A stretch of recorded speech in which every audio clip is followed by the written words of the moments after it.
Hi, this is Gayle with BERNINA of Naperville, and welcome to Software Building Blocks, the BERNINA of Naperville edition. So here's the way that this works. So some of you watching this are super excited, super eager to get started because you've already purchased the program from BERNINA of Naperville.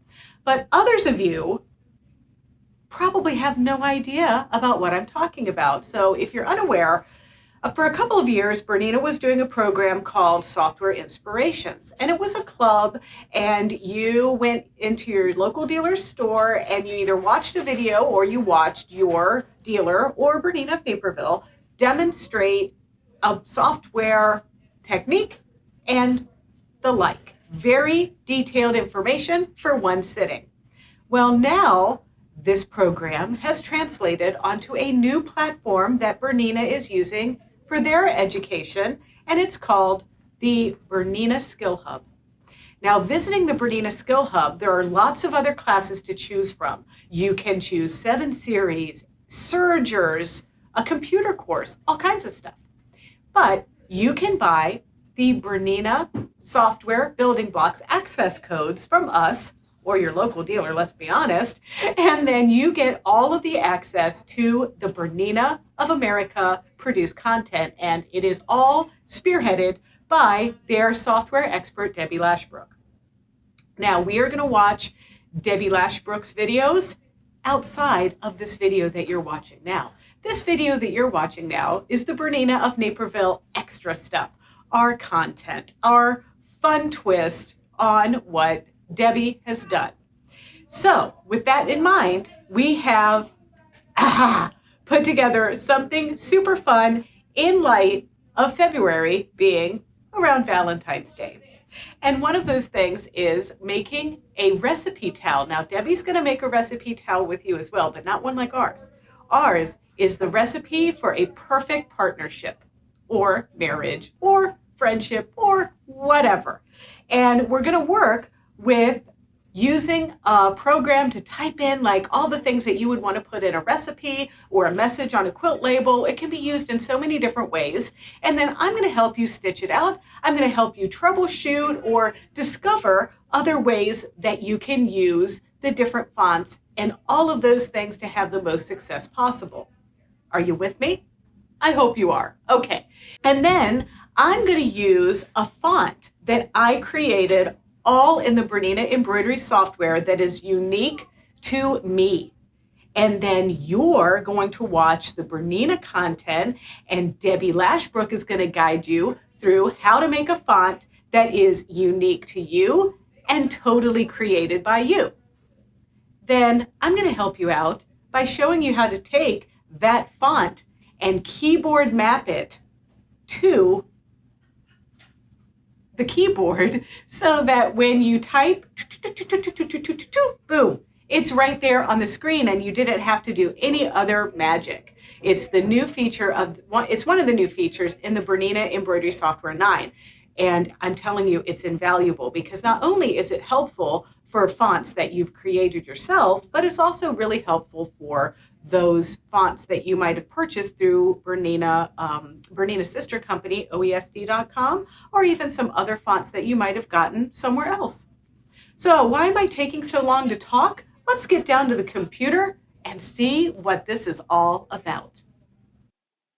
Let's take a moment to look through the BERNINA of Naperville information that we're going to be providing you when you sign up for the BERNINA Building Blocks.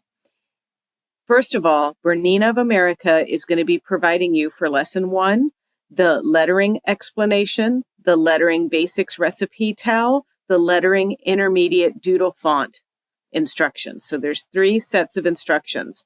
Plus, there is a video that you're going to stream on the BERNINA of America education platform, the BERNINA Skill Hub. Then they've also included some files, the pumpkin pecan pie recipe Word doc, the pumpkin pecan pie recipe text file, and then the doodle alphabet vector file. I made a video that explains how to enter an access code on the BERNINA Skill Hub, and you'll find a link to that in this document as well. And it's just, for some people it's confusing, especially if you don't do things like this all the time. From BERNINA of Naperville, you're going to receive the Recipe for a Perfect Partnership exercise, which includes a download of a free text file, a download of the Word file, a link to purchase the OESD measuring spoons that we're using in this recipe towel, and you're also going to have the tutorial. Well, you're watching the tutorial now. We also have a keyboard mapping exercise where you can download separate instructions that we put together for that. And also at the end of this video is the keyboard mapping exercise. For ours, I'm going to be stitching it out for you as well. You're going to need Aurifil 50 weight thread in black, Aurifil 12 weight thread in black, stabilizer. I use the Stitch 2.0 topper and the Ultra Clean and Tear, and the hoop is going to be the medium square clamp hoop. I also am using a dish or tea towel from Dunroven, and you can purchase your dish towels directly through BERNINA of Naperville at the link here. I use the Dunroven toweling in vintage. So now it's time to make our recipe towel. Let's do it. I'm going to open up my Microsoft Word program, and I have my recipe for the perfect partnership right here. I looked at some different things online and decided that I was going to write my own little recipe for this. If you have a family recipe, if you have something like that, you could certainly do that as well. So you can create this content however you want. I just happen to write this up in Word, which is where what I use for like different text documents. And then we are going to copy this stuff in. Now, another reason why you might want to use like a word processing program is because it allows you to kind of check it, do spell check on it, grammar check, things like that. So there's a couple ways to copy this. This is just basic computer stuff. I can left click and swipe and then right click and say copy, or I could use my computer keyboard and simply Control+A will select all, and Control+C will make a copy. Then once I'm in my BERNINA embroidery software, and you can see here I have it open, but I don't have any files open yet. So I'm going to start a new file, and then I'm going to close my edit toolbox and open my lettering/monogramming toolbox and select lettering. Now I can right click on the lettering and I get this little dialog box here where I am going to click my mouse in there and make sure my cursor is flashing in there. And then I can either Control V on my keyboard or right click on my mouse and say paste. And I had a few returns in my thing that I wrote there, so I can just backspace a little bit until my cursor gets to the end of respect there. See what happened there? I just hit backspace on my keyboard, and now this is what I want to create. Now, before we actually say okay to anything, I want to pick a font. And this is where we really want to learn how to look at the fonts that are loaded in our software. So this is a drop-down menu. So I'm going to select this drop-down menu. And if you notice, the fonts that have this little red zigzag stitchy, these are fonts that are made specifically, perfectly pre-digitized. So they are not being auto-generated. These have actually been designed by designers to be super awesome stitch outs for you.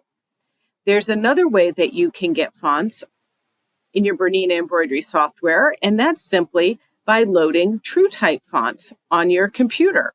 And we already have TrueType fonts loaded on our computer, naturally with it being a Windows PC or whatever. But these little things that have a TT, that stands for TrueType. Now, what's going to happen with these is these are being generated automatically. So it can mean that sometimes they're not going to look as perfect as we would really want them to be. Sometimes they need some tweaking and things like that. So for this exercise, we are going to focus on the fonts that have the little zigzaggy icon there. Another thing that we're going to focus on are the run alphabets. And one is quilting text, and the others are Run Cardigan, Run Freehand, Run Liberty, Run Murray Hill. Why the runs? I want to point out something to you here. Look at the fact that they can get really tiny, 0.20 to 0.98, or these that are 0.20 to 0.47. So these are going to be perfect for a recipe towel because I don't have to write super large words. If we scroll through some of these others, we can see that there's one font and it's 1.18 inches is the smallest recommended size for that. So that one's definitely not going to be appropriate for what we're doing. And then another reason why I'm wanting to choose these fonts with that little red zigzag is also when we go down to True Type, you see you don't get those recommended sizes. So that's kind of what we're working at here. So I'm using Run Freehand today. Then on our height, I can adjust my height. So I'm going to start everything off at 0.25 inches and see how it's displaying there in inches. And I'm going to also make sure that because I have multiple lines, I can justify my text to the left, to the right, in the center, or right and left justification. But because this is a recipe, I want it to be justified to the left. I also want to make sure my baseline is straight. And the rest of these things I'm not going to worry too much about. So I'm going to go ahead and say OK to this. And then I just need to left click in my hoop to set my recipe. Now, this recipe happened to stitch out perfectly in the size of this medium square clamp hoop. But if you don't know how to pick a hoop in your software, it's easy. We're just going to go up here to our hoop icon and right click on it. And then you pick the machine that you have. I have a lot of machines. I mostly use my Bernina 880, but today I'll be using my Bernina 790 Pro. So I'm going to pick Bernina 7 series. And then there is my Bernina medium clamp. If I wanted to do a smaller recipe or whatever, or a larger recipe, I have all of the hoops listed here that will fit on a Bernina 7 series. So let's go for the Bernina medium clamp hoop. I'm going to be using the 26L foot and everything else looks good. So then I say, okay. Then I'm going to just have a little look at my recipe. So let's view it to fit. And this is fine. I mean, I think we could probably just go ahead and stitch this and the world would be in perfect alignment. However, I actually want to make sure that the title of the recipe gets some emphasis, this recipe for the perfect partnership. And I also want to make sure that we add another line that I forgot to add when I made my Word document. So we have a little bit of wiggle room when we do stuff like this. So this is going to involve taking our little lines apart so that we can move things around. So let's talk about group versus break apart. Grouping versus break apart. There are mainly two types of ways to separate elements of an embroidery design, and I'm sure you've already played with this a little bit. So sometimes the embroidery designs are saved as grouped. This means that one can just left click and drag the grouped embroidery design to move, rotate, mirror, resize, etc. But to change smaller elements within the design, it's necessary to unglue it, or what we call ungroup. So here's an example of something that is glued together or grouped together. So if I want to go in here and change the red spoon to a different color or delete a spoon or whatever I might want to do to this, I want to ungroup it. And you can very easily just right click and choose ungroup. And now when I click on my design, I can click on specific areas that I can either delete or change the color of. Now, if it's grouped, the benefit is if I just want to move it somewhere, I don't have to lasso it. And that lassoing would be where you left click and drag around the object like this. Sometimes that is difficult if there are lots of other things in the hoop. So very easy. When a design is grouped together, we can right click and ungroup it. Super easy.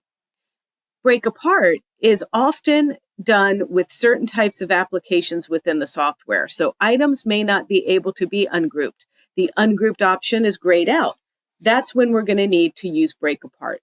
And the two most common times that we need to use break apart is when we have auto applique, where it's an auto generated thing that needs to kind of stick together to make it look nice, or lettering. And of course, this lesson today is all about lettering. So let's look at how lettering is typically displayed in our software. When I click on it, it's grouped together, just like our measuring spoons were grouped together. So theoretically, I should be able to right click and ungroup, but ungroup is grayed out. Well, I'm going to have to do something different. So I'm going to select my name here, and I'm going to go to Edit. And down here in our Edit toolbox drawer is a little icon called Break Apart. So now when I select Break Apart, it has broken apart my name into 5 segments, Gayle. It still thinks of this as a letter. So if I double click on E, see that it's showing up E, it still sees it as a letter. But if I need to see this as an embroidery design and not a font, I can simply select this and break apart again. Now, break apart is grayed out because now this font has been broken apart by the smallest elements possible. See that? See how A is now in 2 parts, Y is in 2 parts, E, L, and G are still all the same part, but our more complicated letters are now totally broken apart. Disadvantage now is if I double click on my E, it does not show up in my lettering. It can't be edited or anything because we've removed the elements of this font that make it editable. So that is group versus break apart. So going back to our recipe towel now, we have some things that we can play with a little bit. So let's zoom out just a little bit so we can start breaking this apart. So I'm going to select this. You can see it's selected because it's turned fuchsia and I've got the black handles around it. So I'm going to click break apart once. Now, when we have a lot of text and a lot of stuff in here, what break apart one time does is it breaks apart the lines. So you can see here, so I can easily kind of move some lines around. So I'm going to take the recipe for the perfect partnership and I'm just going to move it up so it's separated a little bit away from the rest of the recipe. Now I want to make a copy and I can copy and paste up here. I can use those keyboard commands. I can do whatever, but I'm going to drag my new piece down to go just under 1 planet-sized dash of togetherness. Now, just like before, these other lines can also be moved. So I'm just going to hold Shift down on my keyboard while I click this and move this down out of the way a little bit. Now, the benefit of breaking apart and the way that the software works is even though I have broken this apart, my software is still going to interpret this recipe for the perfect partnership still as text. So let's double click this to open up our text object properties. I can simply swipe this, delete it, and write directions and title case with a colon. And I also want this to be a little bit larger now at 0.5. Or actually, you know what? I want to go to 0.47. That's the maximum size that this run freehand is recommended. So now I'm going to hit apply and then OK. And then you can see that this is larger. Now I'm going to repeat the same process for recipe for the perfect partnership. So I'm going to double click. It opens up my object properties. And then I'm going to do the height of my lettering to 0.47. And then I'm going to say apply and OK. And you can see there, it looks a little bit different than the rest of our font. So another thing that I want to do that's kind of cool, right? We have a lot of fun, cool things that we can do is we can change our alignment as well. So if I wanted something to kind of be more on this side of things like this, I can. I kind of like this. Stir daily with humor, honesty, kindness, and trust. And then I like having it kind of offset down there like that. So ungrouping this by line is giving us a lot of flexibility there. So finally, what I want to do with this is I want to select recipe for the perfect partnership and directions. I can go ahead and hold control down and select that. And I want to make these black. So I'm changing that to color number 13. But what I'm doing here is I'm not really going to stitch this in black and this in blue. I'm actually just doing a color separation because I want to add emphasis to my title and to the directions when I stitch it out. And I'm going to be stitching out recipe for the perfect partnership and directions in another kind of thread, which is going to be 12 weight. Now I know by experience and by trying it out that I don't need to do anything else to this recipe other than changing my thread when the time comes on my machine and using a different needle. However, I do want the machine to stop down so I can stitch these out. Another thing that you might see here, now you can see that on the left I have color film open. If your color film docker isn't presenting over here on the left, it's found up here at the top of your window and you can simply click it and then you see the color film. I want to move my recipe or my title here down so it will stitch after the rest of my recipe. So I'm going to select this color and move it down one notch. So now all of my bolded fonts are going to stitch at the same time.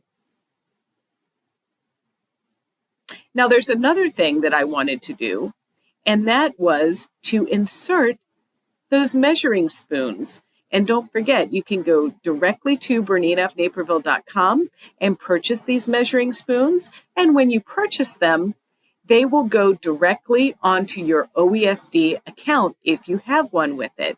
And that just means that when you purchase these, you need to use the same email that you would use with OESD to shop with Bernina of Naperville so that we can make that work for you.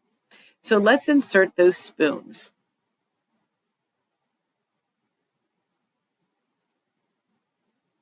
And there they are. And I can just drag and position them exactly how I want them right there. And this might give us an opportunity to rotate them or enlarge them or do whatever I want here. I could even change the colors of this if I wanted to, but I want to keep this really simple.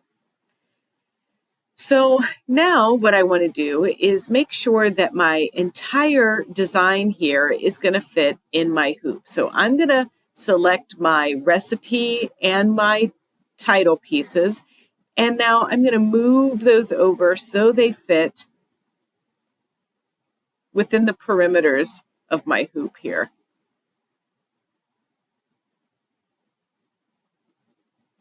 So it looks like I may need to select all with a Control A and rotate this just a little bit so it fits perfectly.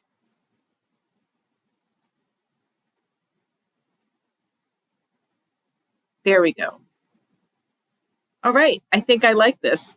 I'm going to send this to my machine and stitch this out. Okay, so we're going to hoop up some special, it's not really special stabilizer, but it's stabilizer that easily tears for your tiny little lettering, and that is Ultra Clean and Tear.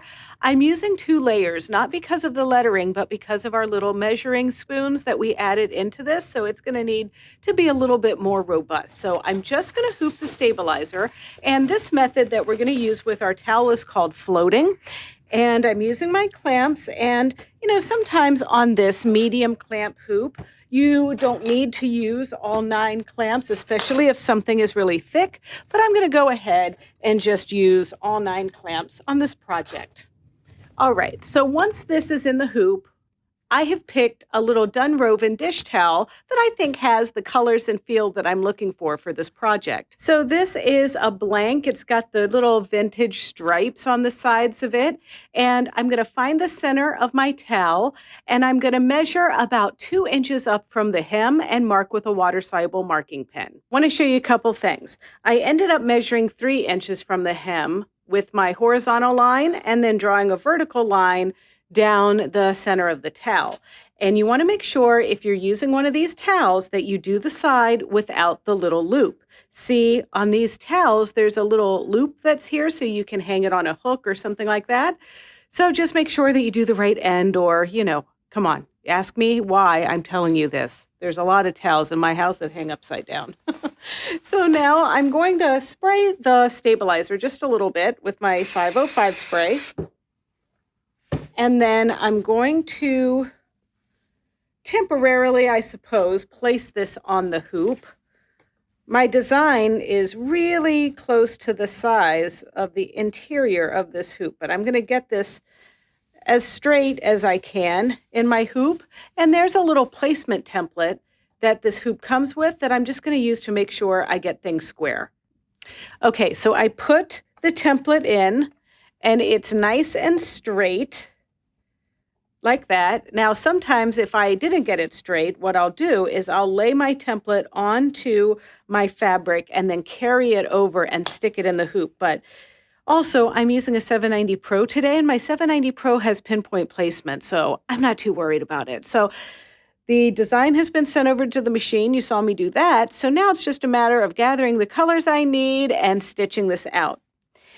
You might have also noticed that there is a little bit of squishiness to this fabric. And for that reason, I don't want my threads to get lost down in here, particularly those little thin lines of our font.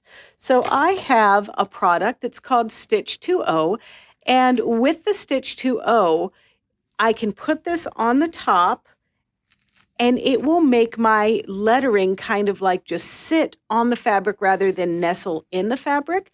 And just like my stabilizer, I sprayed it. I'm going to spray this, and I'm going to keep that on the top here. And now this is water soluble, but it also peels away pretty easily. So once I do my stitching and my design is finished, I'm going to peel away most of my topper, and then I'll just dampen it with a washcloth or wash it out when I wash my towel.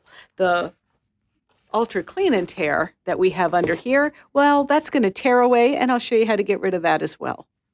So I'm using my pinpoint placement, and I've used the grid, and I have touched the bottom center dot, and now I'm going to use my knobs to move my piece into position. And I notice that my design has now gone out of the frame. So that means I'm going to go ahead and reset and actually move my towel rather than the piece. And that's the benefit of floating, is that I can kind of take that and move it. And with my 790 Pro, I have that laser that I can shine down on there. And now with that laser, I can just line it right up with where that laser is landing, just like that.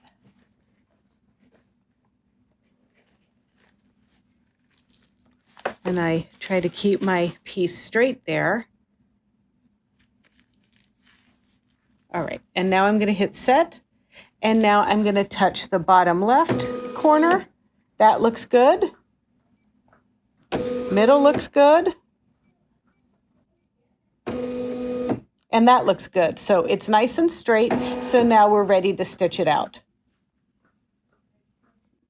With designs that are wispy and needing to look pretty on the backside as well as the front, I like to turn thread away off, and I like to do a thread up command. And that's where I thread up my machine. I've got matching thread in the top and bottom. I'm using black Aurifil for my lettering. And I'm going to use my external needle up-down button.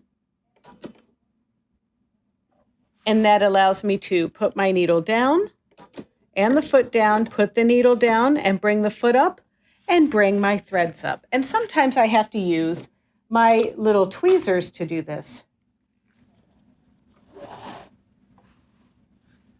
All right, let's get stitching.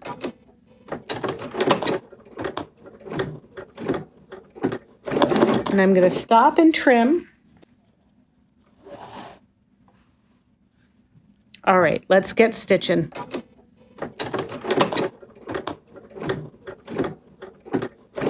And I'm going to stop and trim. Now in the instructions, I had broken apart the title of the recipe and those directions so that we stitch them separately to use our 12-weight thread. In this video, this was my test. So I stitched everything first in the regular thickness of thread, that 50-weight Aurifil thread that I'm putting in the top and bottom of my machine. But at the end of this stitch out, I'm going to show you using the 12-weight thread. But you're going to do it the way that we designed it. And now sometimes another thing that I like to do with this, honestly, is turn on my quilting feature, which is exclusive to the Bernina 790 Pro. You could also turn off your thread cutters for those of you that do not have a Pro. But this is just going to transition all of our letters nicely. I will have to trim jump stitches though.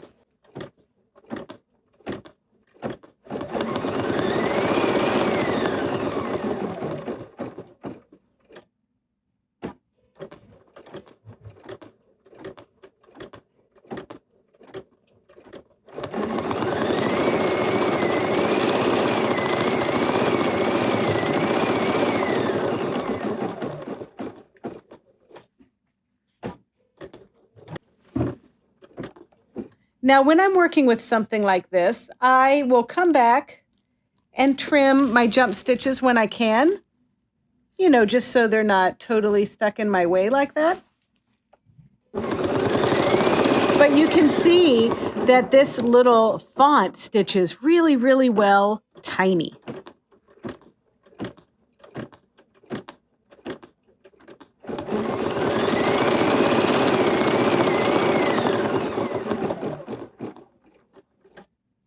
Okay, so our item is complete with our little spoons and all of that. It looks so cute. Now, one of the things that I've noticed is I think I'd like my lettering to be bolder. Now, here's the deal. It's too late for me to really add a different font because I've stitched this out on my towel, but I'm going to go through my design and just stitch the directions and the blending a perfect partnership with my 12-weight Aurifil black thread. And all I have to do is change my needle to like a size 90 top stitch for this thread, and then that's going to give me the look I'm looking for. But let's explore how we could have approached this in our software before we even stitched it out. All right, so we talked about group and ungroup and all of those things. And right now, our recipe for the perfect partnership and directions are ungrouped, but there's still lines of text. So we want to get this down to the bare essentials of digitizing. So we want to remove the fonty elements from them. So I'm going to start by clicking on recipe, and I'm going to break apart until break apart no longer presents. So if you look there now at this, I still have some letters. Like this is still words, right? So if I double click this, I can still edit that. Well, I want this to be uneditable. So now I'm going to select this again, and we're going to break apart. And now we have letters. See that? Still editable. So one more time, we're going to select this and break apart. And now this time, break apart is grayed out because there's nothing else to break apart. Another thing that you might have noticed is, let's take directions, for example. When I click on directions, I can't change my outline down here. Okay, that's because I need to break it apart. I still can't change my outline, but if I break it apart one more time and select it, now I have that option. And so if I apply triple stitch to this, I'm going to get that bold look that I got from my 12-rate thread, and I won't have to change my thread types. So here we go. We're going to select recipe for the perfect partnership up here and select our triple stitch. And now, why don't we just change this back to our number 1 color? So now all of this is going to stitch out together, and I'll still have that bold look that I'm looking for. But what if you wanted a totally different font? Well, in that case, we wouldn't have wanted to break apart our lines because we don't want to have to retype it or anything like that. So the one thing about our software that is so awesome is I can undo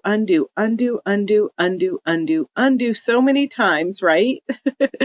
So now if I just wanted to change the font, see how I've undone my program back until, when I just came back here to it, I can double click and I could change the font.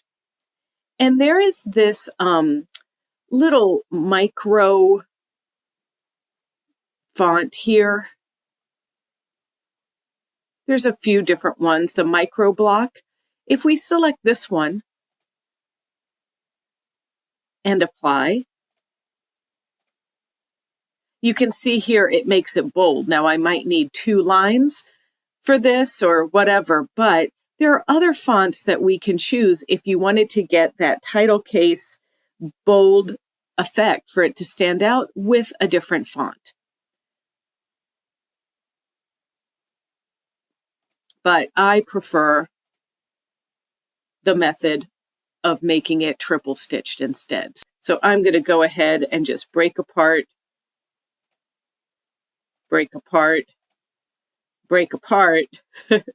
until there's nothing left to break apart. And then I'm going to convert back to triple. This is just a repeat of what I just did, and then change it back to number 1 color. So, ta-da! Okay, so here it is. Let's look at that. Looks pretty good. I have to tell you, I forgot to restart the camera here on directions, but you get the idea. It's stitched out just like blending a perfect partnership. So let's look underneath. So I had a little thread breakage here, and I wanted to show you that it made a little booger under there, but don't worry, that nobody is going to look at that. And if somebody is coming to your house and they look at that spot, then you need to kick them out of your house. Okay, so we're going to pop this out of the hoop, but before we do that, I like to just start peeling my water-soluble topper, or the Stitch 2.0, out of here. And you can, if you like to pick things out, well, you can pick until your little heart's content. However, I typically will just start washing it at this point because I've got like my blue water-soluble mark that I made there to, for placing it earlier on. But I don't need to get too picky there. And then now I'm just going to pull this out of the hoop like that. I'm going to, look at me, I'm leaving that stuff in the hoop and everything. All right, so remember, there were 2 layers here. So if you have like any little bits that are very delicate, you're going to want to peel each layer individually. It'll just make it easier and it won't pull your threads and things like that. But I'm pretty sure that this is stitched in there pretty good. You also want to take the time to trim your little jump stitches and stuff, those little, because we activated quilting mode. I did deactivate quilting mode though when I was at my spoons. So those of you that don't have the 790 Pro, that means you could just turn your thread cutters back on for your spoons, because you don't need to worry about the little tiny lettering for that. But you'll notice how clean this looks on the back. And that's because I did not use the thread away. Otherwise, if I would have used thread away, we would have had a lot of long little tails back here hanging out. And on a dish towel and things like that, I'm not always a fan of using that. So, but it does have its place. Now, I'm not going to pick the rest of this out, but as our dish towel is washed, this stuff is going to soften up and just, kind of disintegrate after a while. So I'm just going to leave it at this point.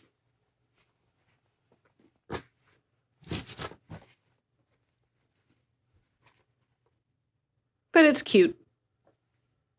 Okay, so now that we have our cute little recipe towel done and everything looks fantastic, it's time for you to pause me, but just for a moment, because you're going to go watch the Bernina of America generated content and learn how to make a doodle font with Debbie Lashbrook. So I'll meet you back here, and I'm going to show you how to map that font in your Bernina 9 software so that you can use your computer's keyboard to write out whatever it is you want to say with this new doodle font.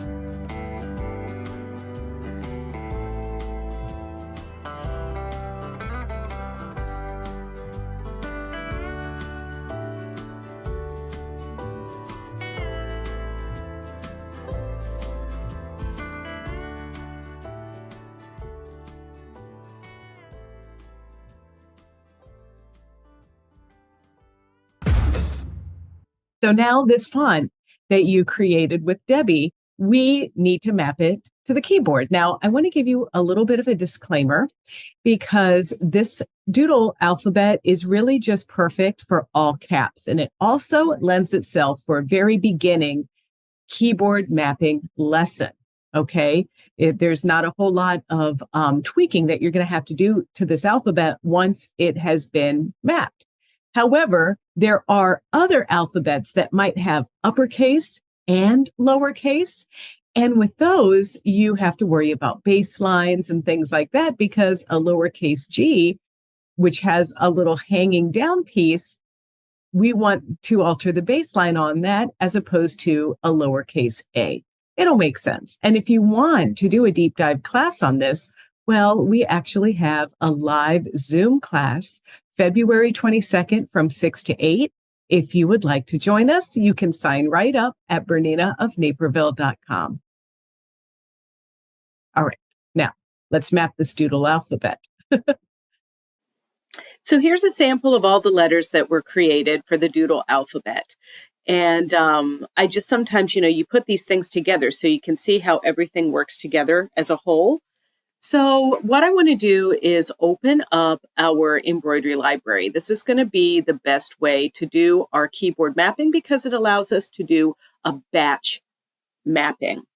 And you can see I've already been playing with this so you can see my alphabet right here and all of the things that I have in my building blocks drawer. But if you are wondering, well, how did I find this? Well, over here on the left side in our embroidery library is where I have all of my files. And I've got files for all sorts of things here, but I just went to the directory that held my alphabets.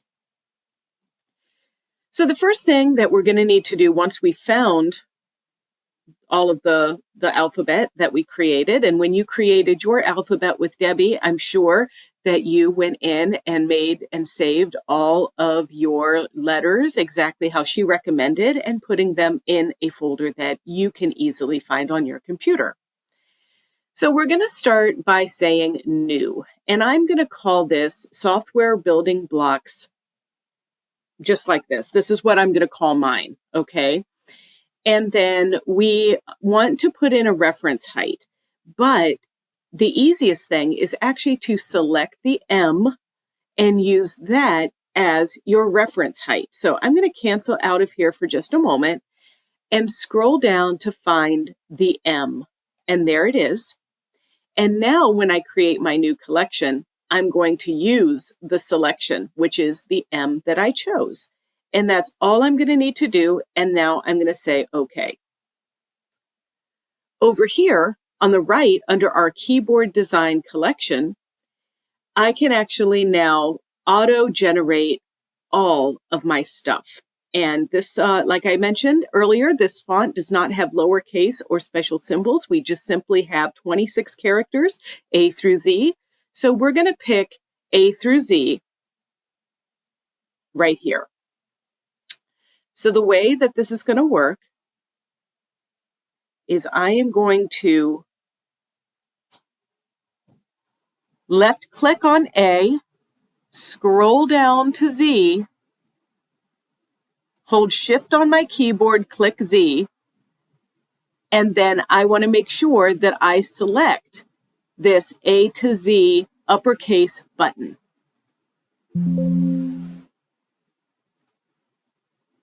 And then you're going to see this populate over here on this side.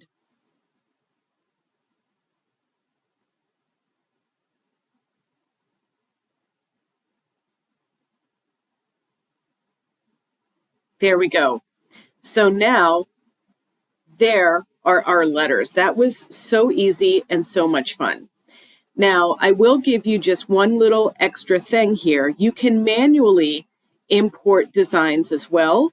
So like later, if you decided with this font that you wanted to add special characters and things like that, you could draw them yourself. You could find them from some kind of source. But like I mentioned, we have a class coming up on February 22nd from 6 to 8. That's a live Zoom. Anybody can join in with us if you get it, if you buy it online at our BERNINA of Naperville.com website. But it's really fun and really freeing, because I know some folks will ask about, I'm going to go ahead and close this out and go over to our embroidery canvas. But some folks will ask, like, why do I need to map a font if I've already purchased a font from OESD or something like that? Basically, it comes down to, do you want to insert a letter, and line them up, or do you want to be able to just easily type them out on the keyboard? For instance, let's go ahead and insert an alphabet. We'll just use our doodle alphabet. Let's say I wanted to write out Gayle. Well, Gayle starts with a G, and I can insert G, right?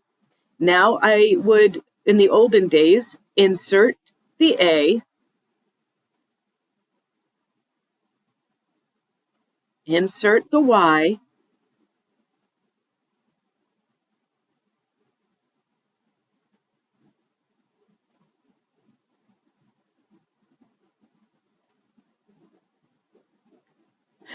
insert the L,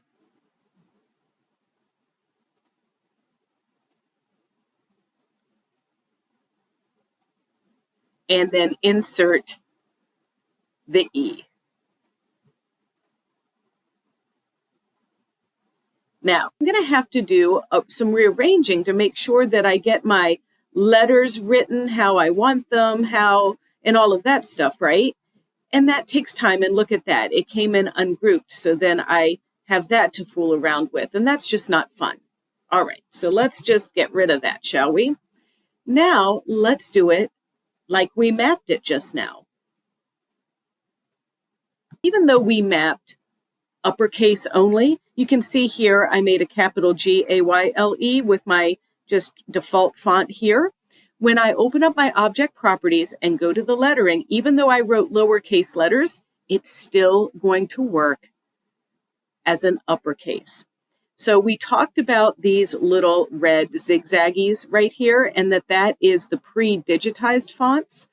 But there's also another icon that you'll see if we hit Keyboard Design Collections. So now we can see our keyboard design collections, and there's my BERNINA software, right? And I hit Apply and OK. And there's my font. And now if I misspell something, if I want to do whatever, it's so much easier to arrange and play with. So I can double click. And if I wanted to write, my name a different way, this is not the spelling, but you get it, right? Then it's just really easy. I don't have to go back there and add a letter and do all of that stuff. It makes everything right here at your fingertips. I can even write this. Pretty cool, right? All right. Well, it's as easy as that. And doesn't this seem like something that you're totally going to do? Now, I really enjoyed stitching out the doodle alphabet just to see how cute it was when it's stitched out. You might want to try something like that too. But I'm still thinking about a little project that I might want to do with that. Well, if you enjoyed the software building blocks lesson and you want to see more just like it, don't forget to sign up at BERNINAofNaperville.com so that you can be a part of our building blocks lessons. Now, there's no handout associated with this video. If you want our supporting documents and you want to see the BERNINA of America supporting documents, you're going to have to sign up for the building blocks program. But it's worth every penny, I promise. All right, well, I'll catch you next time. And don't forget about our free tutorials that you can find on our BERNINA of Naperville YouTube channel. It's easy. It's youtube.com/BERNINA of Naperville. And there you can like, comment, and subscribe. Happy softwaring, everyone.